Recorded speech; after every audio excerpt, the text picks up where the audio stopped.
December 1944. Western Europe. By every known rule of warfare, the war should have been ending. The German army had been driven backward for months, its cities were burning, its fuel depots were empty. Its divisions were hollowed out by casualties that could no longer be replaced.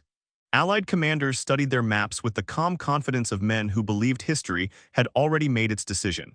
Victory was no longer a question of if, only when, and that was the danger. Across northern France and Belgium, Allied forces advanced in long, exhausted columns. Infantry slept in foxholes they never expected to defend. Armor rolled forward without fear of counterattack. Staff officers planned Christmas leave.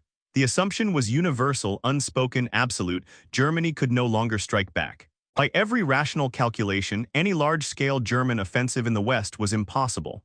The numbers didn't support it. The logistics forbade it. The fuel simply did not exist. Even Hitler's most loyal generals privately accepted that the Reich was fighting a defensive war for survival, not a campaign of maneuver. History insists this should have been the final act, but history was wrong. Because in early December, while optimism hardened into certainty, one American general stared at the same battlefield and saw something else entirely. He saw silence, and it terrified him. The Ardennes forest stretched across eastern Belgium like a scar left deliberately untouched.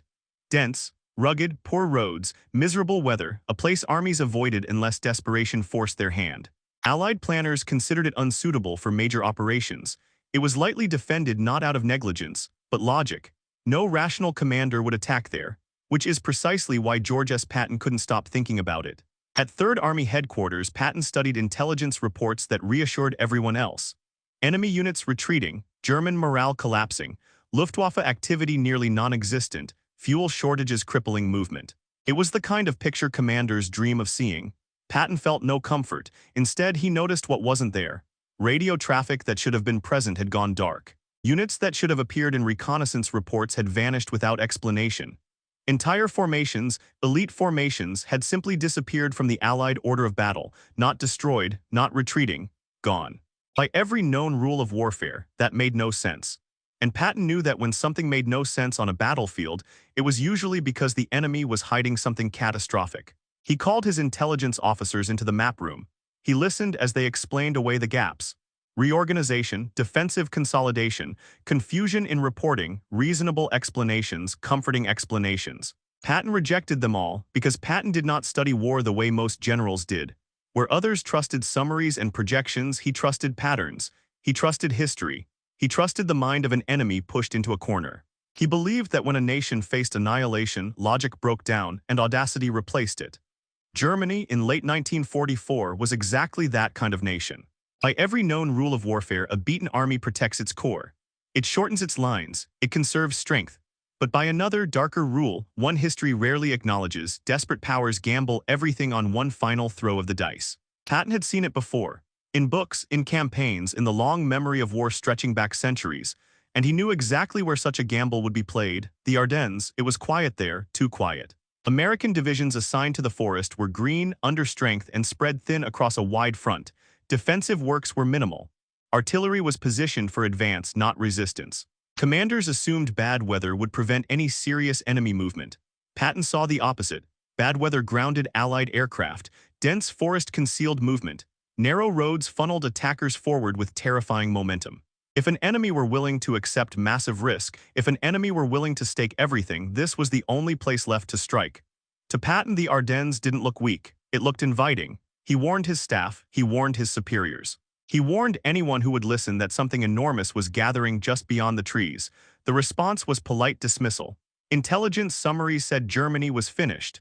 Logistics confirmed it. Allied momentum proved it daily. Patton's concerns were categorized as instinct, not evidence. Speculation, not analysis. In a war governed by charts and fuel tables, intuition carried little authority. Patton left meetings furious and unconvinced. He returned to his headquarters and did something that would soon save thousands of lives. He prepared for a disaster no one believed could happen. While others planned crossings into Germany, Patton quietly ordered contingency plans drawn up.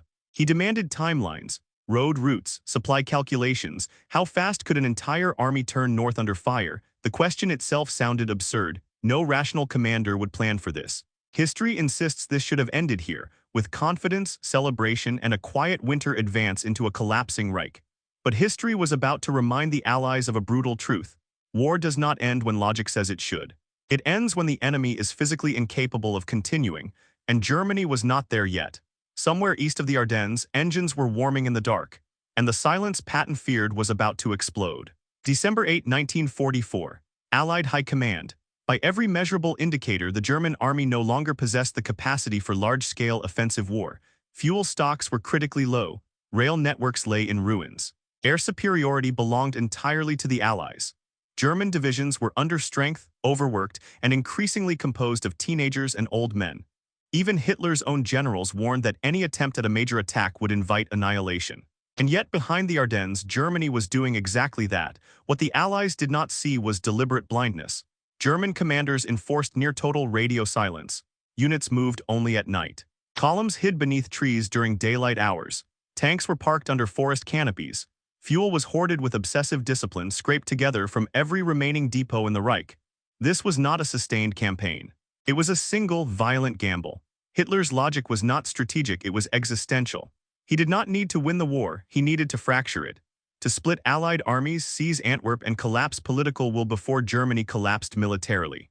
No rational commander would attempt this, which is why Allied intelligence dismissed the possibility outright. Reports trickled in: Belgian civilians noticing movement, prisoners speaking of large formations, patrols encountering resistance where none was expected. Each fragment was filed, minimized, explained away. The data did not fit the model, so the model prevailed. At Supreme Headquarters, optimism hardened into certainty. Senior officers spoke openly about Germany's imminent collapse. They referenced logistics charts and attrition curves. They trusted the math of war more than its psychology. The Ardennes, they insisted, was a defensive backwater.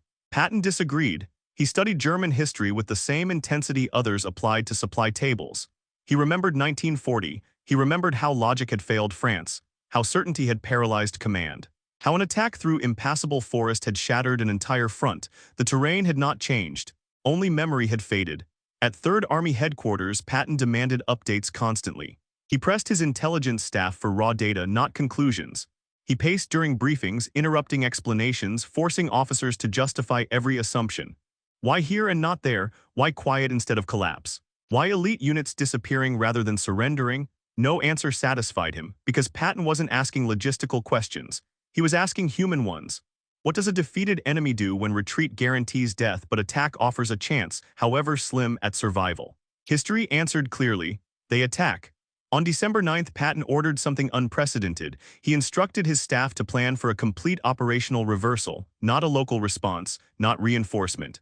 A full pivot of an entire army northward against an enemy offensive that officially did not exist. The room reportedly fell silent. This would require abandoning planned advances, redirecting supply lines, reorienting artillery, rerouting tens of thousands of vehicles across winter roads. It was an admission, unspoken but undeniable, that Allied intelligence might be catastrophically wrong. Patton did not care. He had no intention of being right after the fact. 3 contingency plans were drafted. Each assumed the Germans would break through the Ardennes and drive west with armored forces. Each calculated how fast Third Army could disengage, turn, and strike the enemy's flank. The plans were meticulous. They were also considered absurd. Officers later admitted they treated the exercise as academic, a way to indulge Patton's instincts without expecting to use them. The prevailing belief remained unshaken: Germany could not attack. Germany would not attack. Germany was finished. But beneath the Ardennes canopy, tens of thousands of German soldiers were already in position. Panzer divisions waited nose to tail on frozen roads. Infantry units rehearsed infiltration tactics in silence. Orders were clear and brutal: break through or die. There would be no retreat. Fuel allocations allowed only forward movement. Vehicles were given just enough to reach their objectives. If they ran dry, they were to be abandoned. If units were cut off, they were to continue advancing regardless. This was not a campaign designed to succeed. It was one designed to shock. And shock requires surprise. The Allies had provided it. On December 12th, Patton addressed his senior commanders. He did not soften his words. He did not hedge. He told them plainly that the Germans were about to attack through the Ardennes. He told them they would be late, unless they were ready now. Some officers believed him, most did not. Because believing Patton meant accepting that the entire Allied command structure had misread the enemy. That confidence had replaced caution. That victory had been assumed too early. That was a harder truth to swallow than any battlefield defeat. 4 days later, before dawn, the Ardennes would erupt, and every certainty the Allies held would collapse under steel, snow, and fire. Patton was ready, almost no one else was. December 16, 1944, 5:30 a.m. Ardennes Forest. The morning began in silence. A thick winter fog clung to the trees, swallowing sound and distance alike. Snow muted footsteps. Visibility collapsed to mere yards. American soldiers dug into shallow foxholes, assumed the weather would bring another quiet day. Aircraft were grounded. Artillery observers could see nothing. Patrols reported nothing unusual. By every known rule of warfare, this was a morning for rest. Then the forest exploded. Without warning, German artillery opened fire along an 80-mile front. Shells tore through thin American defenses with surgical brutality. Communications lines were severed in minutes. Command posts vanished under collapsing earth and flame. Units that had never expected to fight defensively found themselves under sustained bombardment, disoriented and cut off. The Ardennes, dismissed as a backwater, had become the focal point of the war. German infantry surged forward through the smoke, moving exactly as Patton had feared, infiltrating between positions, bypassing strongpoints, sowing confusion rather than engaging directly. American outposts were swallowed whole. Roads clogged with refugees, retreating units and burning vehicles. Then came the armor. Panzer columns emerged from the fog like machines summoned from myth, engines roaring, steel grinding forward through terrain Allied planners had deemed impassable. The Germans struck with precision born of obsession. They knew the roads, they knew the choke points. They knew the Americans were unprepared because they were. Entire divisions were caught mid-rotation. Commanders struggled to understand the scale of the attack. Reports conflicted. Some insisted it was a limited counterstroke. Others warned of a full-scale offensive. Headquarters demanded clarity that the battlefield could not provide. By noon, clarity no longer mattered. The German breakthrough was undeniable. American units fell back in disarray. Fuel dumps burned. Supply routes were severed. Infantry fought desperate delaying actions, often without artillery support or clear orders. The weather ensured Allied air power. Their greatest advantage was useless. History insists this should have ended here. A thinly held sector, surprise achieved, weather favoring the attacker.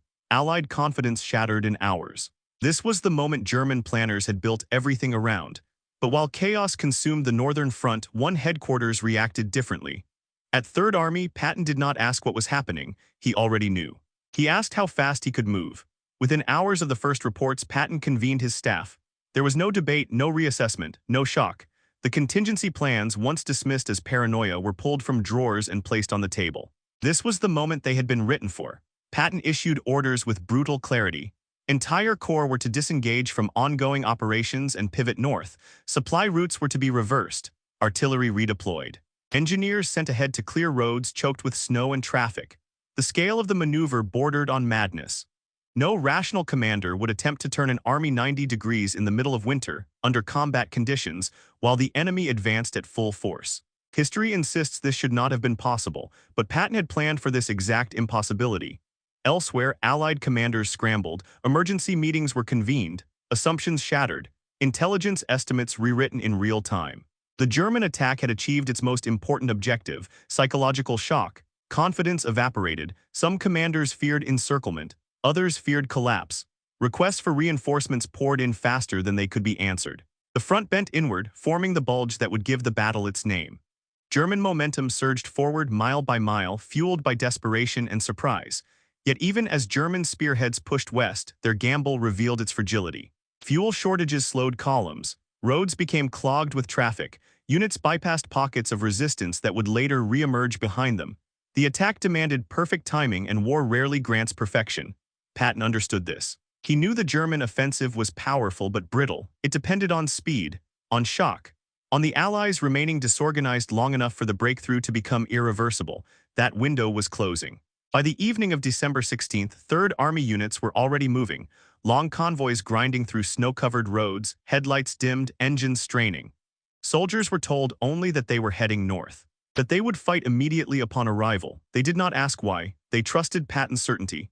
As night fell over the Ardennes, the battlefield burned. Towns changed hands in hours. Units vanished into the fog. Thousands of men fought without knowing where the front truly was. By every known rule of warfare, the Allies should have been weeks away from mounting an effective response. They had days. Because one man had refused to believe the war would end quietly. And now, the fate of the entire Western Front depended on whether Patton's impossible maneuver could outrun disaster. December 17, 1944. Luxembourg. The order was simple, the execution was not. At dawn, Third Army began one of the most extreme operational maneuvers in modern warfare. Entire corps disengaged from active combat, reversed direction, and pushed north through freezing weather, shattered roads, and civilian traffic fleeing the German advance. This was not a redeployment. It was a race against collapse. Every known rule of warfare warned against such a maneuver. Armies did not turn under pressure. They stabilized fronts, consolidated strength, waited for conditions to improve. Attempting rapid movement in winter invited breakdowns, disorganization, and catastrophic loss of combat power. Patton ignored every warning, because time was the only resource the Allies did not have. German spearheads continued to drive west. American units were encircled in key towns. Communications fractured. Commanders on the ground fought with limited situational awareness, often unsure whether help was coming or if they had been abandoned. Patton intended to answer that question. He demanded movement schedules measured in hours, not days. Roads were assigned by the minute.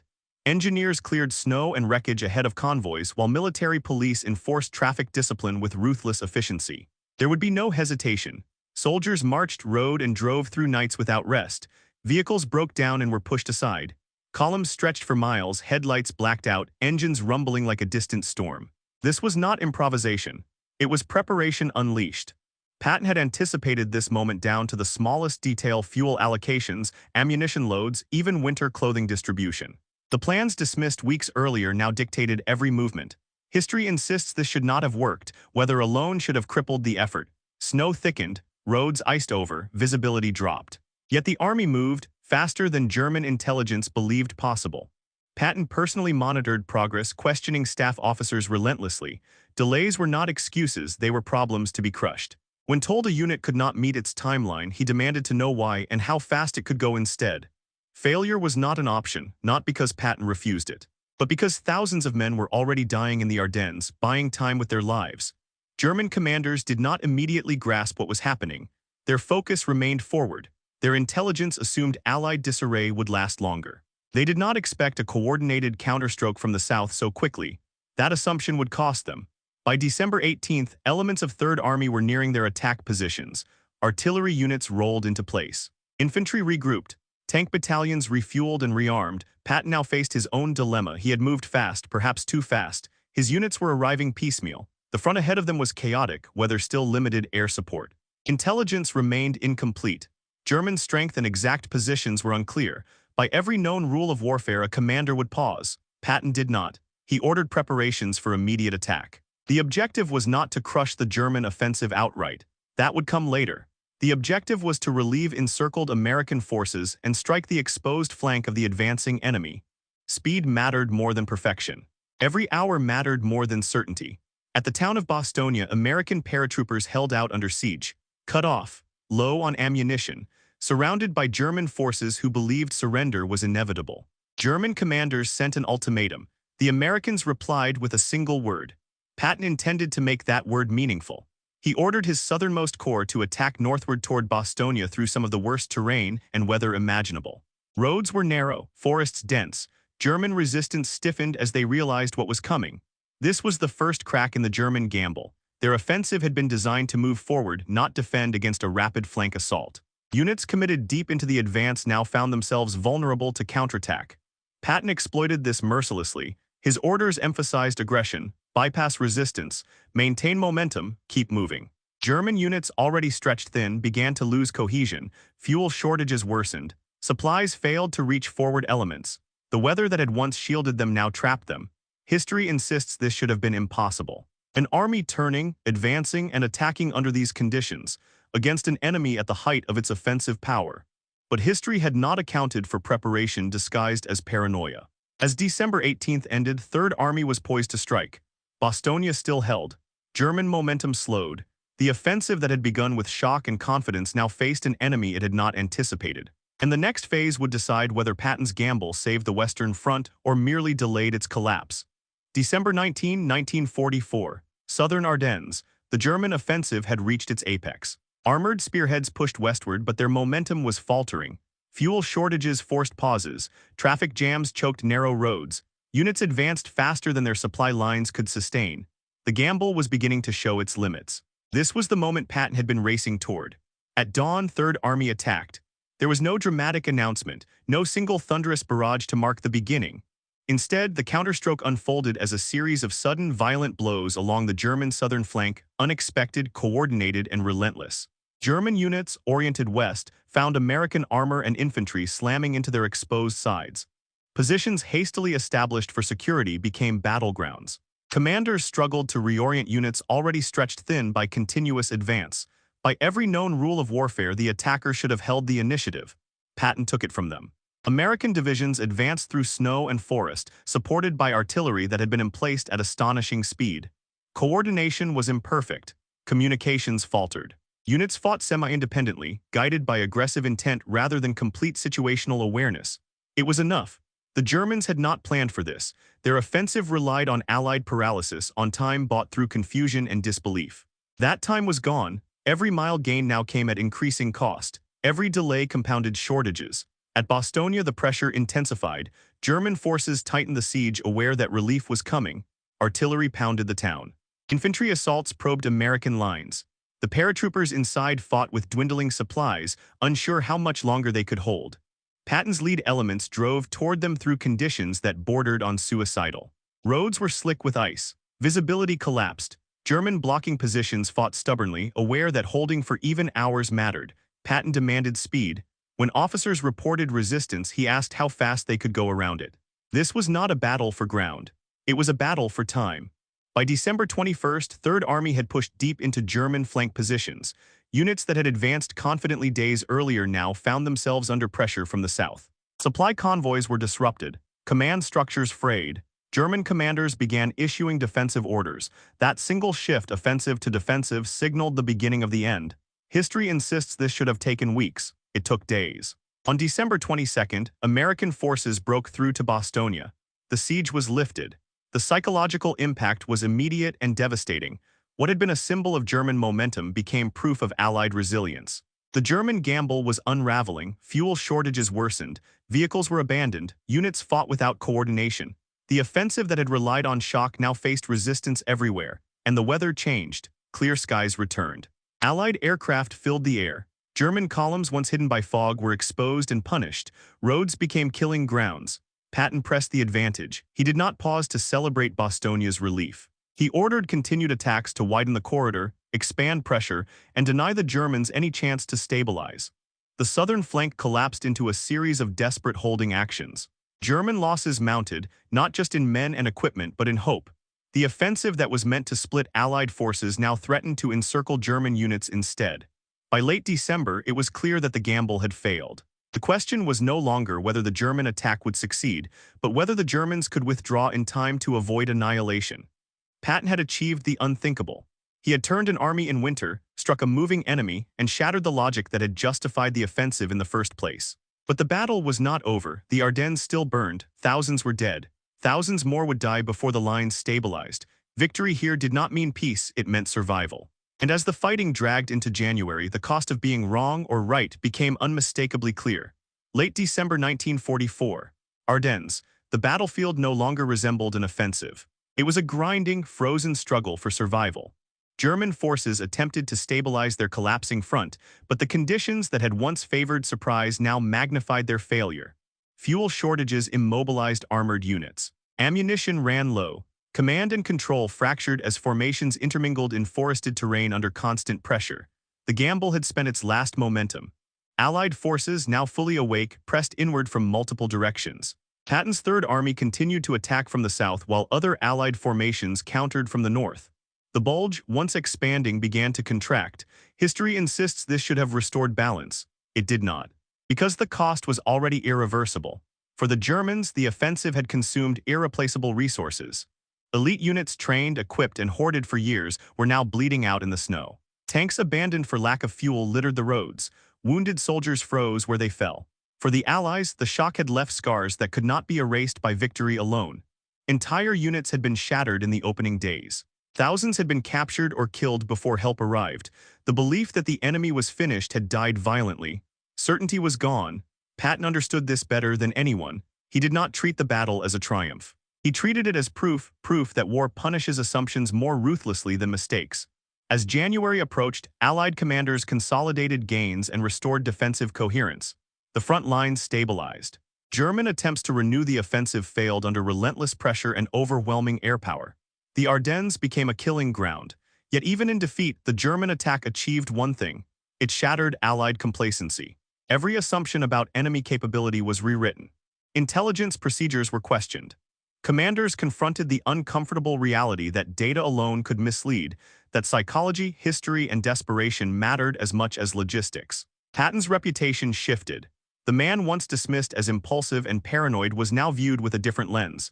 His foresight had not been mystical. It had been earned through obsession, study, and an unwillingness to accept comfortable conclusions. But foresight carried a price. Patton had been right when being right was unpopular. He had prepared when preparation was dismissed as overreaction, and thousands still died before his preparations could fully take effect. Victory did not erase that. By mid-January, the German offensive was officially over.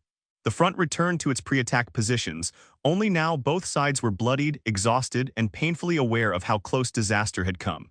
The war continued, but something fundamental had changed. The Allies no longer assumed inevitability. They understood fragility. And Patton, for all his brilliance, carried the knowledge that seeing disaster early did not mean preventing it completely, only reducing its scale. History often celebrates outcomes. It rarely examines the moments when catastrophe is merely contained. The Battle of the Bulge was one of those moments. Had Patton been ignored completely, the damage would have been far worse. Had he been believed sooner, perhaps it would have been less. That tension between intuition and institutions remained unresolved, because war is not decided by a single voice. It is decided by whether that voice is heard in time. January 1945, Western Front, the snow began to melt. What it revealed was not victory, but cost. Fields that had been quiet for centuries were now scarred with wreckage. Burned-out tanks sat frozen where fuel had failed them. Shallow graves marked positions where units had ceased to exist. Entire towns were reduced to rubble, their names now synonymous with survival rather than geography. The Battle of the Bulge was over, but its consequences were only beginning to settle in. Allied commanders reviewed reports that no longer carried confidence, only exhaustion. Casualty figures climbed into the tens of thousands. Divisions that had entered December intact would need months to recover. Veterans spoke less. Replacements arrived into units that barely resembled those they were joining. The illusion of inevitability was gone. And in that reckoning, one question lingered, uncomfortable and unavoidable. Why had only one man seen it coming? Patton did not celebrate. He returned to operations with characteristic aggression, but those close to him noted a rare restraint. He understood that foresight did not equal control. He had anticipated the blow, but he could not stop it from landing. That truth weighed on him because Patton's insight had never been mystical. It had been rooted in a refusal to believe comforting narratives. While others trusted intelligence summaries that confirmed what they wanted to believe, Patton asked what a desperate enemy needed to believe. He had looked at Germany in late 1944 and seen not weakness, but recklessness. That distinction mattered. In the months after the battle, Allied intelligence institutions quietly adjusted their methods. Pattern analysis gained renewed respect. Psychological profiling of enemy leadership became more prominent. Assumptions were challenged more aggressively. None of this was announced publicly. War does not like admitting near disaster. Patton's reputation, however, could no longer be contained. The general once criticized for impulsiveness was now recognized for preparation. The man dismissed as paranoid had proven prescient. Yet that recognition arrived only after thousands had died. History insists this is how it always works. Warnings are ignored until they are proven correct, and by then the price has already been paid. Patton understood something else as well. If he had been wrong, his preparations would have been ridiculed. His contingency plans would have been cited as evidence of recklessness. His insistence on intuition over consensus could have ended his career. Being right had saved lives, being wrong would have destroyed him. That is the burden of foresight in war. Institutions reward certainty, not suspicion. They favor data that aligns with expectation. They resist voices that disrupt momentum, especially when success feels inevitable. Patton disrupted inevitability, not with numbers but with memory. He remembered how wars were lost, how arrogance masked vulnerability, how enemies written off became most dangerous at the moment of collapse. He remembered that history does not end wars, people do, and people, when cornered, do irrational things. The Battle of the Bulge did not change the outcome of World War II, but it changed how close that outcome came to disaster. Had German fuel held longer, had weather delayed Allied air power further, had Patton not prepared, history would read very differently. Not as a defeat, as a catastrophe. Instead, it became a warning, a reminder that victory is never guaranteed until the last shot is fired, that wars punish complacency more severely than aggression, and that sometimes the most important battles are decided before they begin, inside the mind of a commander willing to doubt the obvious. Patton paid for that doubt with isolation. He was right, and he was alone. Winter 1944–1945. Europe. The front eventually moved again, not with drama but with inevitability restored. The German army, bled white in the Ardennes, no longer possessed the strength to gamble. Its last reserves were gone, its elite formations shattered. The Western Front resumed its slow, crushing advance toward the Rhine and beyond. The war ended months later, but the Battle of the Bulge remained something different, not a turning point. A fracture, a moment when history bent so far under pressure that it nearly snapped. Looking back, it is tempting to frame the battle as a failure of intelligence, a triumph of courage, or a dramatic clash of wills. All of that is true but incomplete. At its core, the battle was a lesson in assumption. The Allies assumed Germany was finished. Germany assumed shock would buy time. Both assumptions were wrong. Only one man refused to assume it all. Patton did not see the future. He recognized a pattern. He understood that defeated enemies are not predictable, that desperation produces creativity, recklessness, and violence. He saw silence not as absence but as concealment. He treated optimism as a liability, and when the impossible happened, he was already moving. History insists this should have been a coincidence. It was not. It was preparation colliding with denial. The Ardennes offensive failed not because it was irrational, but because it was incomplete. Germany gambled everything but did not have enough time, fuel, or luck to sustain the illusion it created. The Allies survived not because they were invulnerable, but because one commander refused to believe that logic alone could end a war. That difference mattered, because wars are not won by averages. They are decided at the margins, by decisions made before evidence is conclusive, by commanders willing to act while others wait, by preparation for disasters that cannot happen. The Battle of the Bulge is remembered for snow, for heroism, for desperate defense. But its most important moment came earlier, in a quiet headquarters, with a map no one was worried about, and a general who was. Patton's legacy is not bravado or aggression. It is discomfort. The discomfort of being right when consensus is wrong. The discomfort of preparing for disaster when victory feels certain. The discomfort of understanding that war punishes certainty more than fear. History almost broke in December 1944. Because someone refused to let it, and that is why Patton alone saw it coming.